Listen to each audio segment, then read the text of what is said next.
बच्चों आइए प्रश्न को देखते हैं। प्रश्न दिया गया हमें निम्नलिखित के मान ज्ञात कीजिए। हमें दे रखा समाकलन x की घात 2 प्लस में 1 बटे में x की घात 4 माइनस में 2 x की घात 2 प्लस में 1 इंटू dx।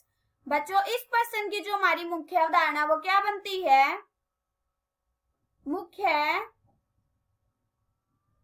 अवधारणा हम जानते हैं बच्चों कि समाकलन x की घात n इंटू dx, जब हम इस फलन का x के सापेक्ष में समाकलन करते हैं तो क्या होता है, जितनी हमारी घात होती है उसमें एक घात जुड़ जाती है और उतना ही हमारा नीचे आता है प्लस में c।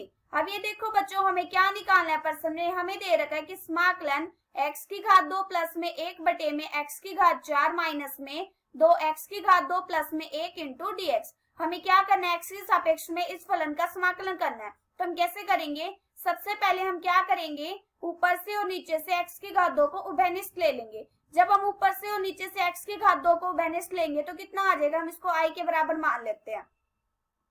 ऊपर से x की घात 2 को उभयनिष्ठ लेंगे तो अंदर आ जाएगा 1 प्लस में 1 बटे में x की घात 2 और नीचे कितना आ जाएगा, नीचे आ जाएगा x की घात 2 और अंदर आ जाएगा x की घात 2 माइनस में 2 प्लस में 1 बटे में x की घात 2 इंटू dx।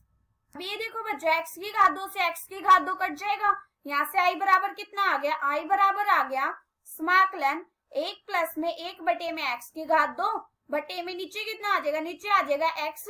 ये पूरे की घात बन रहा है, किसका बन रहा है, ये x माइनस में 1 बटे में x और इस पूरे की घात बन रहा है इंटू dx। अब हम क्या करेंगे, इसका प्रतिस्थापन कर देंगे क्योंकि हमारा हर का जो फलन है इसका जो हमारा अवकलन है वो अंश में मौजूद है, हम इसलिए ऐसा करेंगे। अब ये देखो बच्चों, जब हम x माइनस 1 बटे में x को t मान लेते हैं, जब हम इसका x के सापेक्ष में अवकलन करेंगे तो यहाँ से कितना आ जाएगा, यहाँ से आ जाएगा, हम जानते हैं कि जब हम अवकलन करते हैं x की घात n का तो क्या होता है, इसमें जितनी हमारी घात होती है वो आगे आ जाती है और इसकी एक घात कम हो जाती है। अब ये देखो बच्चों, जब हम x की घात 1 का करेंगे तो इसकी एक घात आगे आ जाएगी, x का करेंगे तो इसकी एक घात आगे आ जाएगी और गुणा में x की घात 1 माइनस 1 की तो 0 बन गया। और हम जानते हैं कि x की घात 0 बराबर क्या होता है, 1 के बराबर होता है। यहाँ पे कितना आ गया, हमारा 1 आ गया। माइनस में हम क्या करेंगे, जब हम x की घात 1 को ऊपर ले जाएंगे तो ये क्या हो जाएगा, x की घात माइनस 1।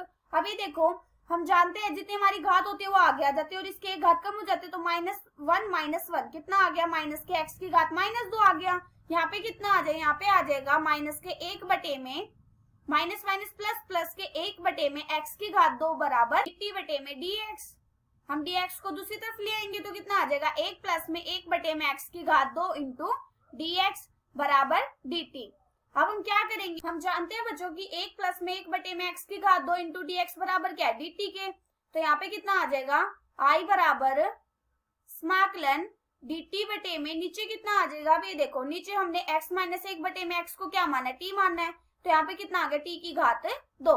अब हम क्या करेंगे, इसका समाकलन कर देंगे। कैसे करेंगे, हम जब t की घात 2 को ऊपर ले जाएंगे तो माइनस के 2 हो जाएगा, t की घात माइनस के 2 इंटू dt। और हम जानते हैं जब हम x की घात n का समाकलन करते हैं तो क्या होता है, जितनी हमारी घात होती है उसमें एक जुड़ जाता है और उतना ही नीचे आ जाता है, फिर प्लस में c।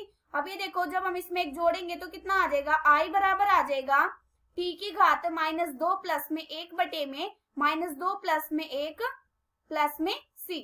अब ये देखो यहाँ से कितना आ गया, यहाँ से आ गया t की घात -1 बटे में -1 प्लस में c। यहाँ पे कितना आ गया, माइनस के 1 बटे में t प्लस में c। हम क्या करेंगे, यहाँ पे t का मान रख देंगे। हमने t को क्या माना था, x माइनस 1 बटे में x माना था, हम इसका मान रख देंगे। तो यहाँ से कितना आ जाएगा, यहाँ से आ जाएगा माइनस के 1 बटे में x माइनस में 1 बटे में x माइनस में 1 बटे में x प्लस में c। हम क्या करेंगे, नीचे से एलसीएम ले लेंगे। तो यहाँ से कितना आ जाएगा, एलसीएम लेने के बाद यहाँ से आ जाएगा माइनस के 1 बटे में x की घात 2 माइनस में 1 बटे में x प्लस में c। x हमारा ऊपर चला जाएगा तो कितना आ जाएगा, i बराबर माइनस के x बटे में x की घात 2 माइनस में 1 प्लस में c। ये हमारा क्या आ गया, उत्तर। आशा करती हूँ कि बच्चों आप सबको समझ आया होगा। धन्यवाद।